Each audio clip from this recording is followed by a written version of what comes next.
Welcome into No Punt Intended, presented by Club Fantasy. It is episode 15 of our 2025 A Look Inside series, and we are heading down to Zone 6, Atlanta. The Dirty Birds, 8-9 last year, and they're not changing anything. They just brought in a new head coach and a new offense last year. Yeah, they did. Last year they did. Out there saying no in the back room. Yes, they did. Last year they brought in a new coach and a new offense. That is 100% correct. This guy over here. God, you can't see him in the background, but Josh in the back room giving me a ding dong. I don't know why he's still here. There's a lot to like about this offense. There's a lot to not like about this offense at the exact same time. So we're getting into that 500 range teams where they could swing big or they could absolutely swing and miss. We're here to break it down for you. Let's get into it.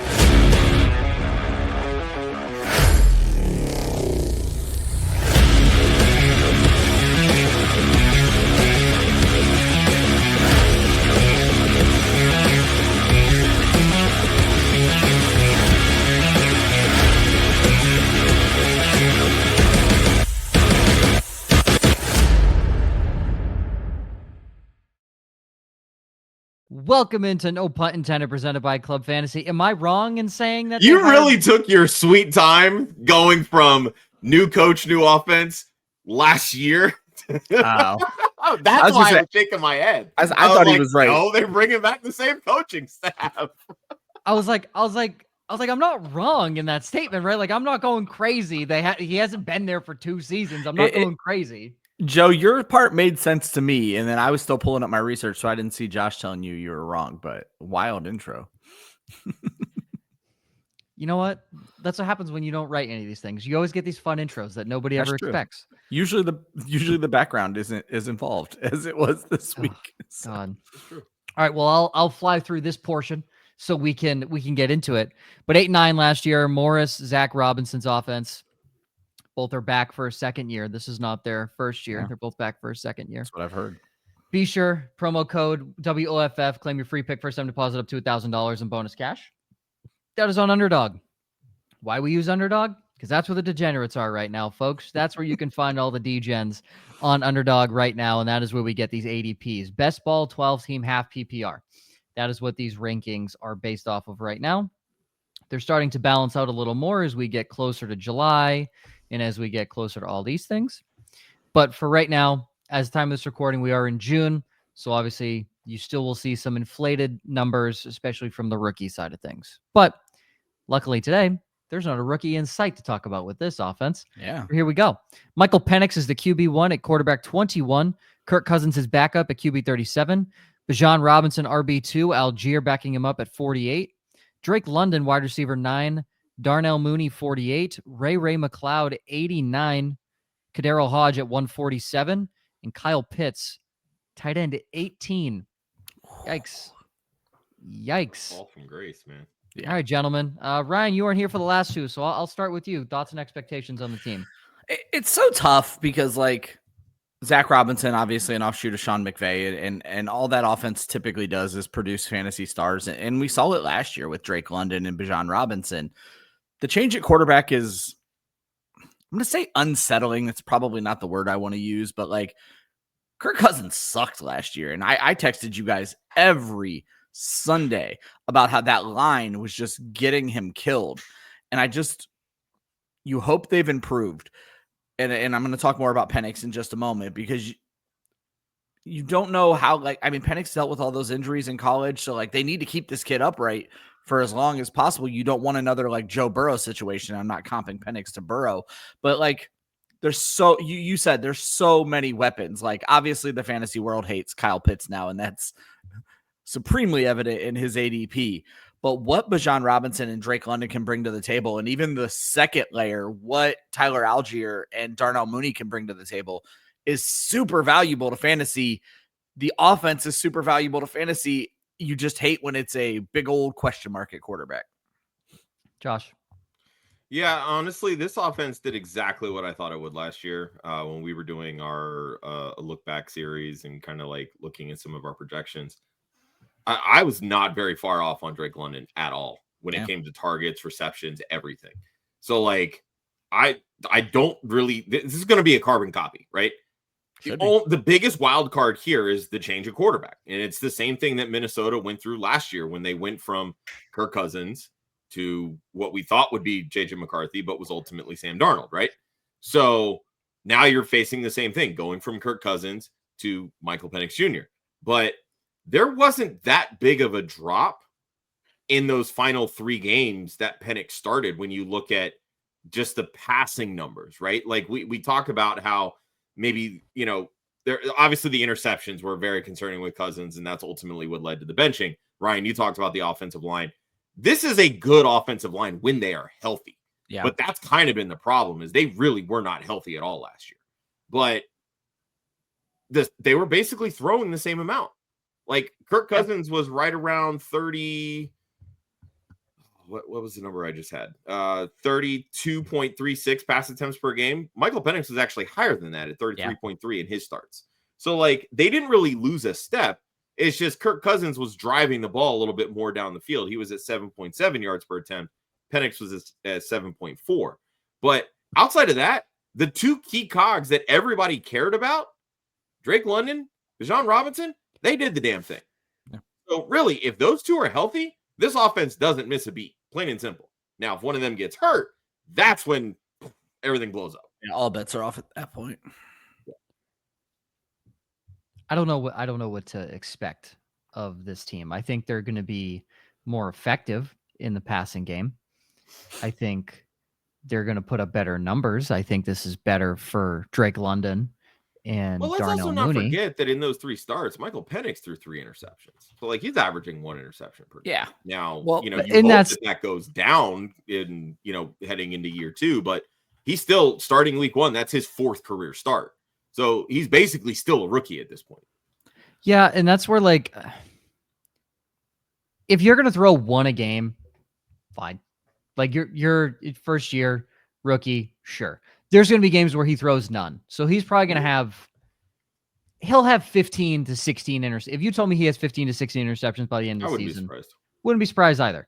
But I also think he's probably going to throw for like 25 touchdowns. Like he's going to have a You think he goes that high? I think so, because respectfully, and we always get to it at the end of the show, the opposite side of the football isn't the best. I'm glad you brought that up. I wasn't sure when I was going to bring up what I wanted to bring up, because I'm going to talk about Penix. But you said 25 touchdowns. And so when I do my full projections, and Josh does this the same way, we don't give quarterbacks touchdowns. We give wide receivers touchdowns, and then that kind of shakes out to the quarterback. Yeah. And when I was doing this team, I did feel like I was way under in touchdowns. So last year, the team threw 21 touchdowns.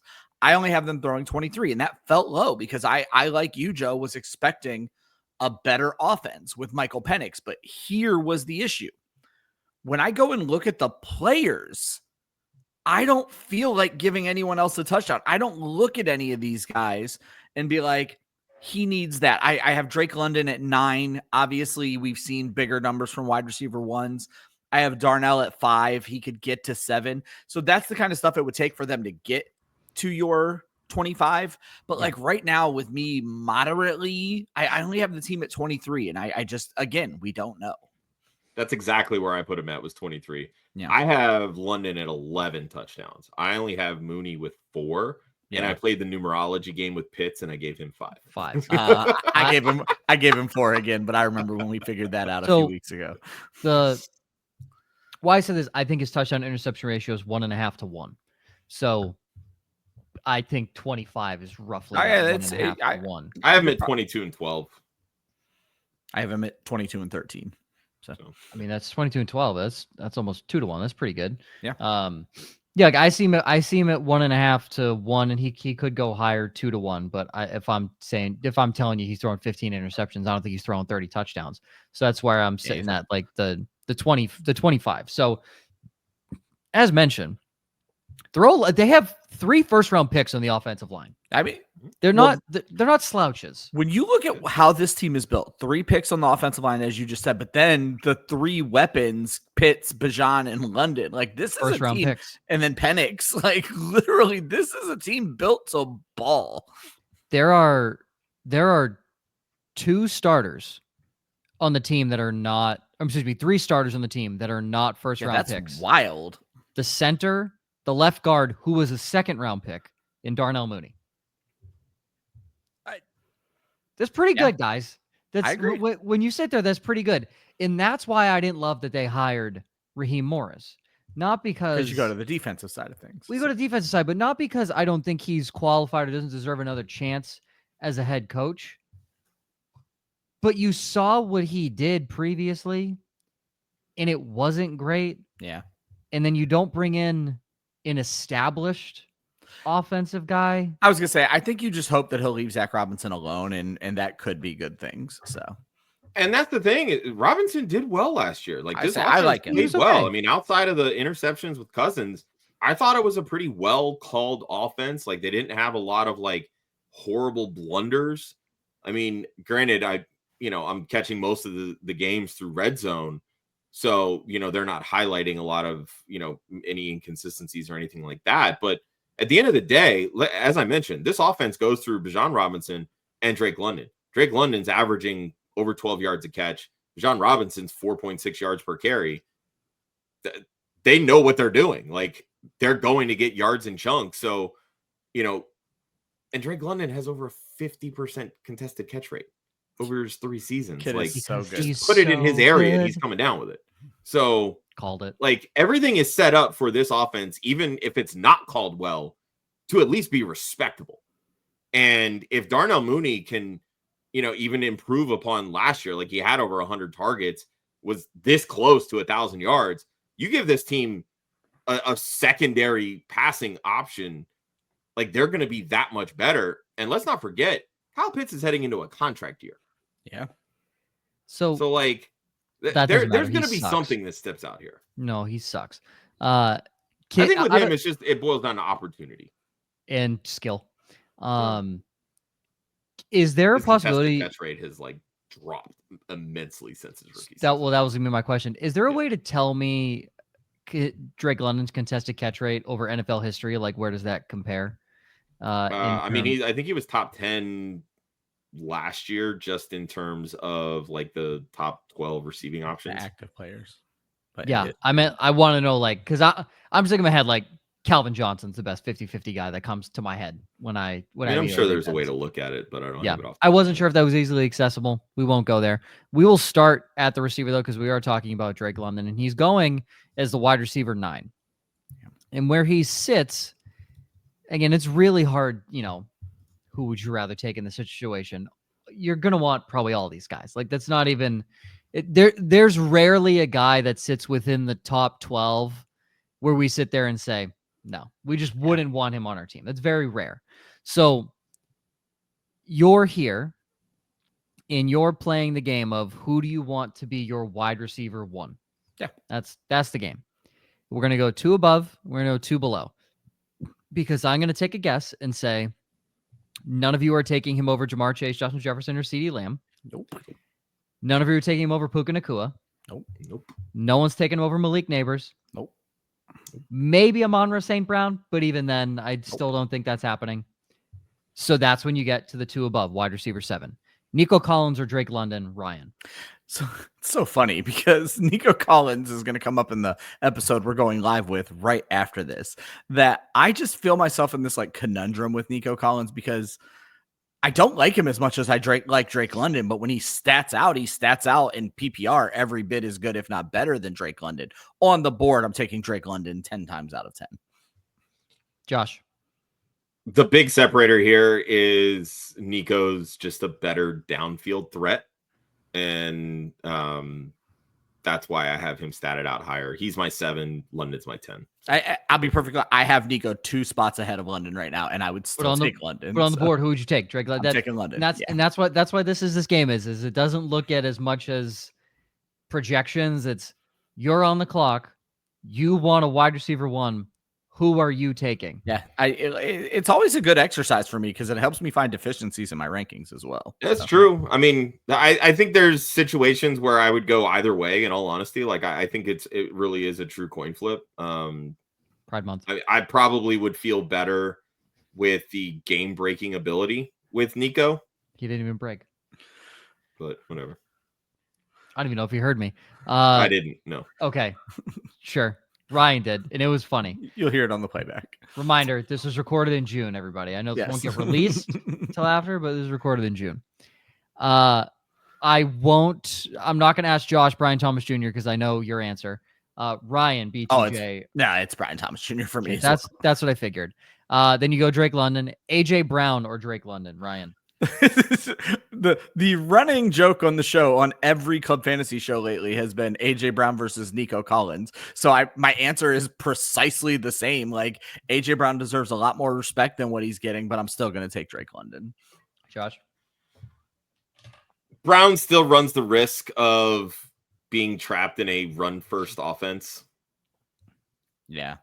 In a vacuum, it's Brown, but I think for fantasy purposes, I would feel better with Drake London. If I were building an NFL roster, I would take Brown to win a game. But if I'm building my fantasy team, I'm going to go London, who is just heads and tails the best receiving option on this team. We can't even necessarily say that about Brown because some weeks Devonta Smith remembers who he is. So yeah. Last one, Drake London or Ladd McConkey. Ryan. Yeah, I'm not there with Ladd yet. It's Drake London pretty easily. Josh. Yeah, it's Drake London pretty easily. I mean, not easily for me. These are my two guys. These are my two dogs. Again, it boils down to run first offense. That's what the Chargers are in right now. And Ladd McConkey did not have a better season last year than Drake London. Oh, I agree. That's the other wild. Wasn't Drake London wide receiver? He's an exciting white last year. No, London was 8 or 9, I believe. Oh, okay. For some reason, McConkey was 12, I think. Yeah, it's that. All I know is the vindication I have seeing Drake London, Ladd McConkey, and Rashee Rice all within the top 15. How that feels is amazing, and I just want to. I stand corrected, Ryan. He was wide receiver 5. Who? I'm thinking points per game with Drake London. Drake London was. Oh wow, I did not know that. Yeah, I was gonna say that's what I was trying to get at. 14 Honestly, points per game. I was gonna say you guys actually proved the exact point I was trying to make. It's like it's the sneakiest wide receiver 5 season ever. Like you two who care a lot about fantasy football and Joe who cares a lot about Drake London don't realize how fucking good he was. Well, here's the thing: I was never in a position to get him last year because obviously with my draft strategy, I very rarely get these high end receivers. Shout out Ladd McConkey, who I did get because he was a rookie. That will never happen again in my lifetime. There's no shot I'm getting Ladd McConkey ever again. Yeah. And also, just a fourth one, Terry McLaurin. All guys in the top 17. If you've not been following the show for a long time, those are all my guys. And to see them all in there, I don't watch a lick of college football, everybody. I don't watch a lick of shit of college football. But I can tell you if they're good or not.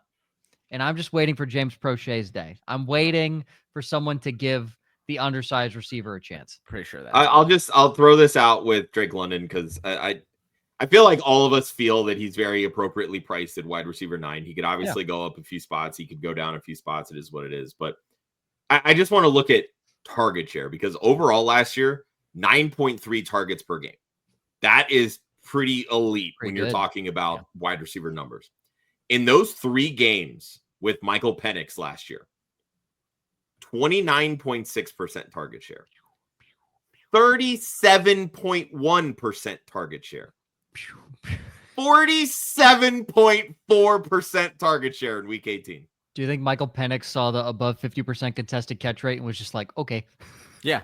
He's already talking about how the league doesn't know Drake London. He said they will by the end of the season. So, I mean, if you're not thinking wheels fucking up for Drake London, I don't know what to tell you. So here's the thing that what I always say about, because I've been pissed at DJ Moore's career. What have I always said about DJ Moore? He's always open. He's always open. Drake London, he's not always open, but he's going to catch it. He's always open. He's always open. That's the thing. Drake London is what people convinced themselves George Pickens was. Thank you.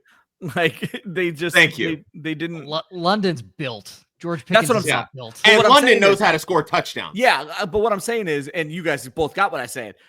Everybody tried to convince themselves that George Pickens was this contested catch monster, and I'm not saying he's not, but like he was never going to be more than a wide receiver 25 in fantasy. Drake London is doing what you want, and he's a top 10 wide receiver in fantasy with that target volume.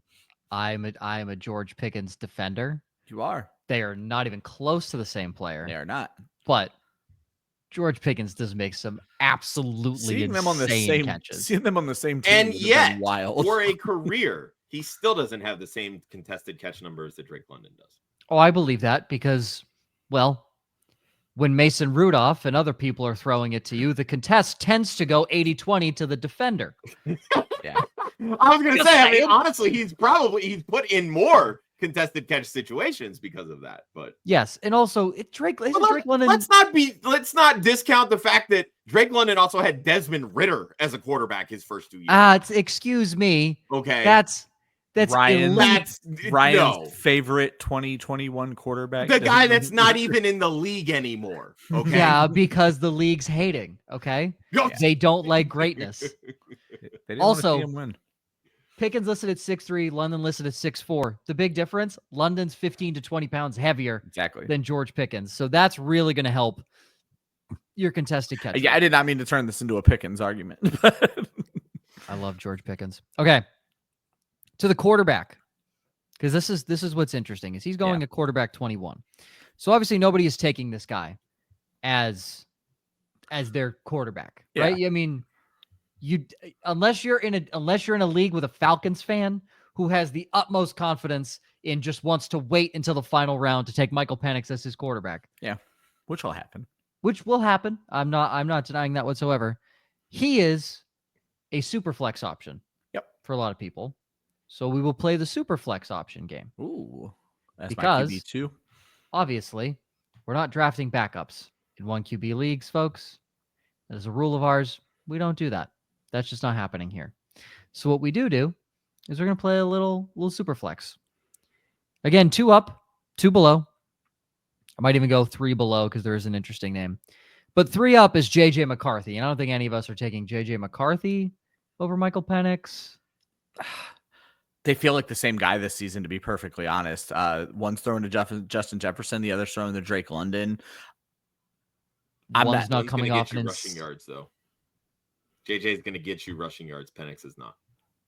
That's the difference for me in fantasy. Pre meniscus injury, he was. We don't know what we're getting out of him now. I was going to say, I mean, look at what happened to Dak Prescott. Given ran his before age, injury. that's not. They're not anywhere close to the same player to me.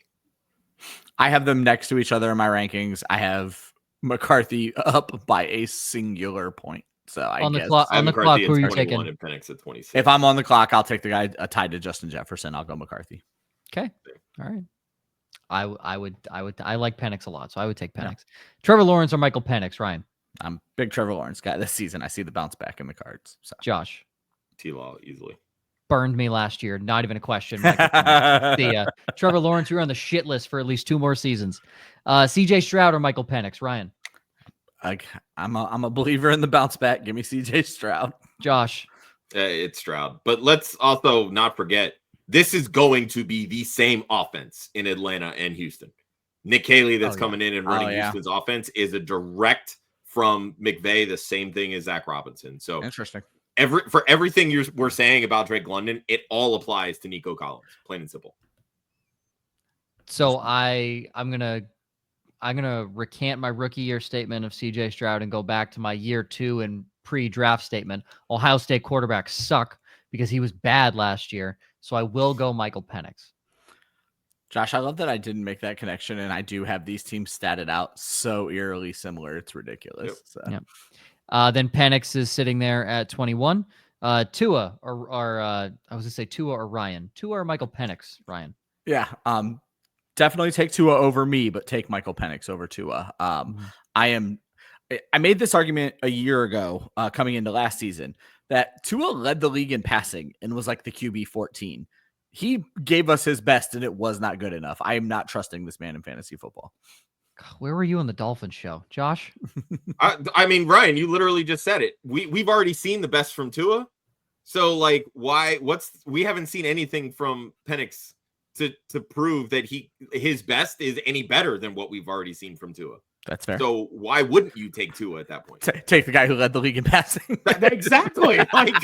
Who led the league in passing and still going to be a QB1? I'm not doing it, but I get. At the end of the day, one of them has a running back that will siphon all of their red zone production. The other one does not, and that's Tua. Because Devon Achan's not going to be some red zone merchant in this Dolphins offense. Bijan Robinson is. That's why I would take Tua. I'm guessing this got mildly contentious yesterday. Not really contentious. I don't like Tua.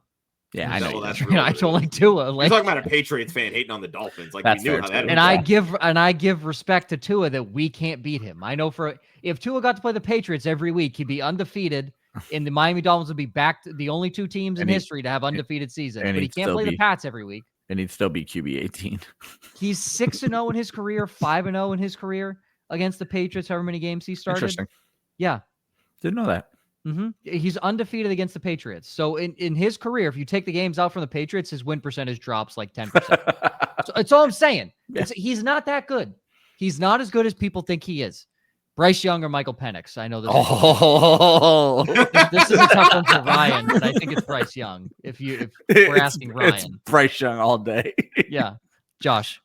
For the record, Tua is 7-0 against the Patriots. Ooh. Okay, I thought he missed more games. Okay.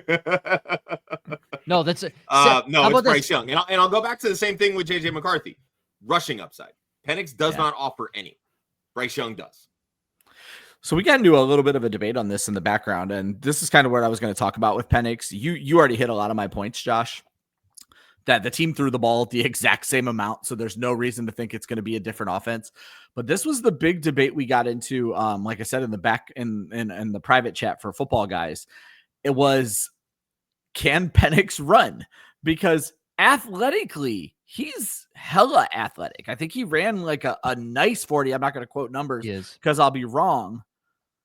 But then he carried the ball 7 times for 11 yards in the equivalent of 3 real games last year. So the numbers don't bear out. His 40 was 4.71. It wasn't anything electric. But for the guy coming off of his injuries, it wasn't bad either. Yeah, I was going to say that's good. Not bad for a quarterback. It's kind of the same thing we said about CJ Stroud, though, right? Like, he didn't put up a ton of rushing yards in college. Yeah. And then the moment that he needed to, that SEC or in the college football playoff game, he showed out, right? Yeah. It's kind of been the same thing in the NFL. He'll run if he needs to, but he's not a typical mobile quarterback that, you know, when the first read and or second read isn't there, boom, he takes off. He's going to stand in the pocket and he's going to throw. So basically to Josh's point, Penix is doing. Your main takeaway from this episode is don't be shocked when the Houston offense and the Atlanta offense put out the exact same output this upcoming season. Same offense, same type of quarterback. But yeah, go ahead, Joe. Nope. I was just saying, don't be shocked when Tua is bad, because if you take the games out against the Patriots, he's 31-24 as a starter. So yeah, that's not good. I didn't have a ton to say about Penix because how could we? We just don't know. I was going to touch on the rushing thing, and then I was going to touch on Josh's thing about how they passed the same amount. So there's not a lot to add to. Yeah, I'll touch on the Penix thing. There's not a lot to add at this point in the show for the quarterback of this team, but it's just so many questions, and our only hope here is that he somehow doesn't make Bijan Robinson or Drake London worse. And so I don't think he's going to, and I think this offense is going to be fine. He has one of the tightest spirals I have ever seen. That is Tom Brady included. That thing is toy. Yeah, I mean, and it can't be worse than what Drake London and Bijan Robinson and not to mention, like last year, he didn't get practice time with the ones, and feasibly he's coming into this season with no competition. I don't know how Atlanta is running their ship right now, but I can't imagine Kirk Cousins is heavily involved. No, there's no way. And that's the biggest question is he going to get traded? I don't think he gets traded because at this point, it's going to come down to an injury. Yeah, but yes, I think it's more mid-season, but no, it may not. It could very well be training. Remember when Philly shipped off Sam Bradford, like right there in the middle of training camp, because Sam Bradford, R.I.P. Still alive. Arizona suffered an injury, I think it was. Like they saw the opportunity and took it. Like Atlanta's finding themselves in the exact same situation, but they know because of that contract, like they're going to take a huge dead cap hit. But it's just one of those things where when you have such a polarizing player as a backup, it has the potential to derail what you're trying to develop with your young starter. So the question really boils down to, is and will Kirk Cousins embrace a real mentorship role, making 30 times what Penix is making? Sam Bradford. He's only 37. He could still be playing in the NFL today. That is former number one overall pick, Sam Bradford. That's crazy. You want to talk about a guy that made a shit ton of money in his career for doing But I feel like there's a few teams out there that if they were to lose their starter, they would not want to just pack the season up. I'm thinking like Tampa Bay or Minnesota even again. There's just a few of those teams where if Aaron Rodgers hilariously tears his Achilles on the first play of the season, one could hope Pittsburgh will be on the phone. And so I think there will be some interesting situations for Cousins, but none of them may come to fruition.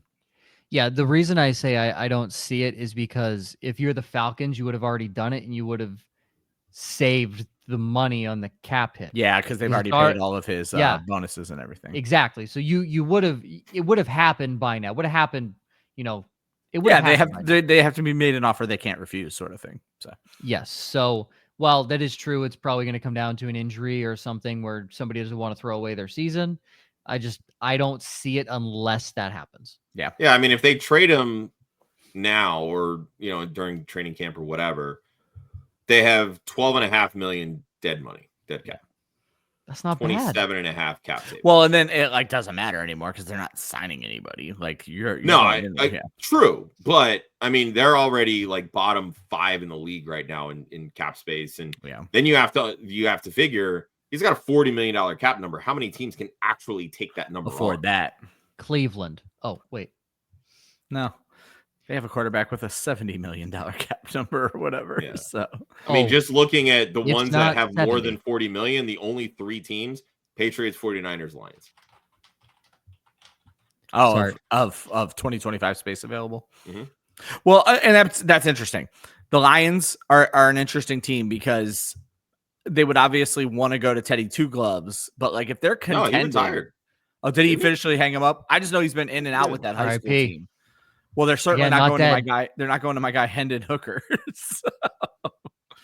So yeah, Lions are an interesting one.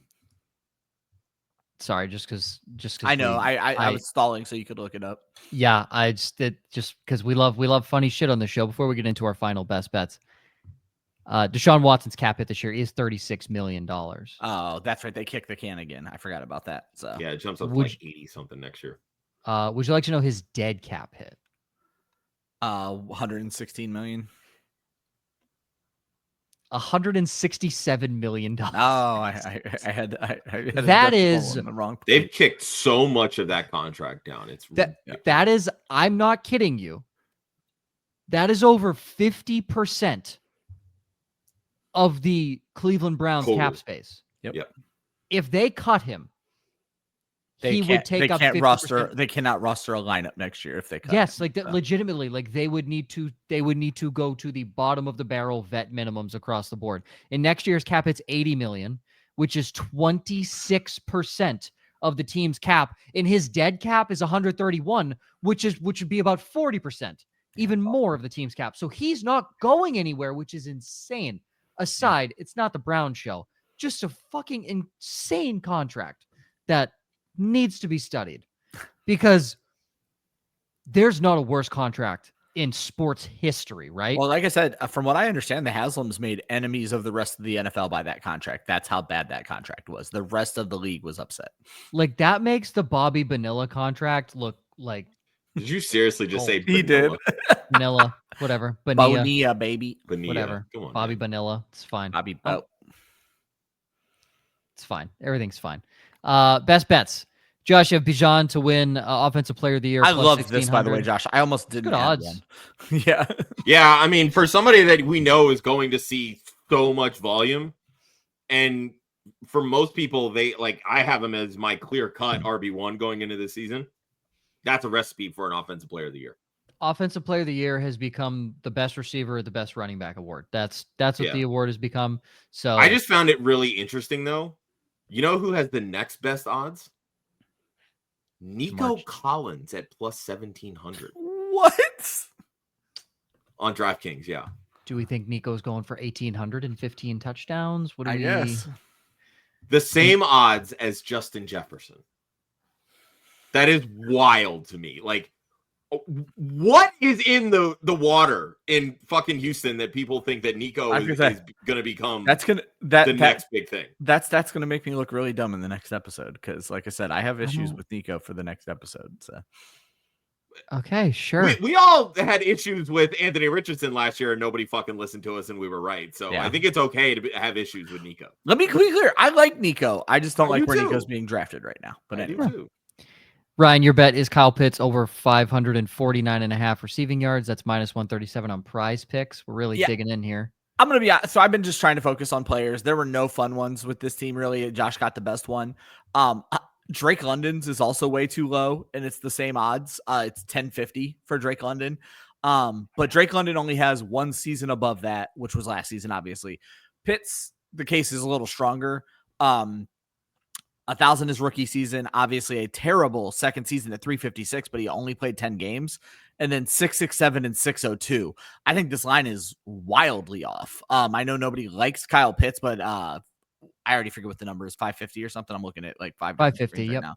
Yeah, 550 is you're betting on health. I've been saying this so much in these episodes. I don't have Pitts great, and I have him at 681. So tease this up if you can tease it up anywhere. But like right now, I feel like I feel like the fear of Michael Penix, which me and Josh hopefully have dissuaded you a little bit that this should be the same offense we saw last year. I think the fear of Michael Penix has these lines too low on Drake London and Kyle Pitts. Yeah, I mean, I have Pitts at 701. Like, yeah, that's what I'm saying. It's not crazy low. It's not crazy high. I went a little bit heavier on the targets simply because it's a contract year.